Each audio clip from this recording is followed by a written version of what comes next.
அன்பானவர்களே, மதிய வணக்கங்கள். நல்லது விரும்பும் முருகானந்தன். இன்றைக்கி விபிஎம்ஸ் கிச்சனில் என்ன விசேஷம் அப்படின்னு கேட்டிங்கன்னா, முட்டை நெல்லி தக்காளி ரசம். முட்டை நெல்லி தக்காளி ரசம், எக்கு, ஆம்லா, டொமாட்டோ ரசம். ஓகேவா? எண்ணெய் அடுப்பில் வடச்சட்டி வச்சுக்கோங்க, எண்ணெய் ஊற்றிக்குங்க, கடுகை போட்டுக்குங்க.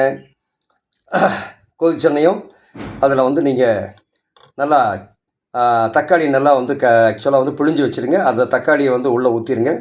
அதே மாதிரி புளியை நல்லா கரைச்சி அதையும் ஊற்றிடுங்க. அப்புறம் இடித்து போட வேண்டியது பெப்பர், அப்புறம் அப்புறம் வெள்ளைப்பூண்டு, அப்புறம் தனியா, அப்புறம் வெங்காயம், அப்புறம் அது கூட நீங்கள் சேர்த்த வேண்டியது மிளகாய் பொடி, அப்புறம் மஞ்சள் தூள், அப்புறம் மிளகாய், இதெல்லாம் போட்டுருங்க. இது கூட நீங்கள் முக்கியமாக சேர்த்த வேண்டியது என்னன்னு கேட்டிங்க அப்படின்னா, ரொம்ப மறக்காமல் நீங்கள் சேர்த்த வேண்டியது 2 ஆம்லா நெல்லிக்காய்கள்.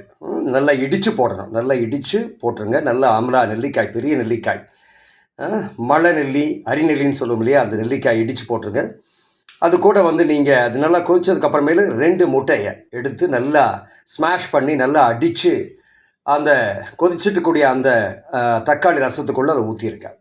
போட்டு நல்லா கொதிக்க விடுங்க. இது கூட நீங்கள் வாசத்துக்கு கொஞ்சம் முருங்கைத்தலை, காஞ்ச முருங்கைத்தலை அதையும் சேர்த்திக்கிங்க. நெல்லித்தலை வேணாலும் நீங்கள் ஒன்று சேர்த்திக்கலாம். இதெல்லாம் போட்டு நல்லா கொதிக்க விட்டீங்க அப்படின்னா பிரமாதமான, அட்டகாசமான, அருமையான முட்டை நெல்லி தக்காளி ரசம் ரெடி. ஜம்முன்னு சாப்பிடுங்க. உங்கள் குழந்தைகள் நெல்லிக்காய் சாப்பிடாமல் இருந்தாலும் இதை கண்டிப்பாக சாப்பிடுவாங்க, இந்த ரசத்தை சாப்பிடுவாங்க. அதனால் நெல்லிக்காய் நீங்கள் இப்படி ஈஸியாக கொடுத்துடலாம்.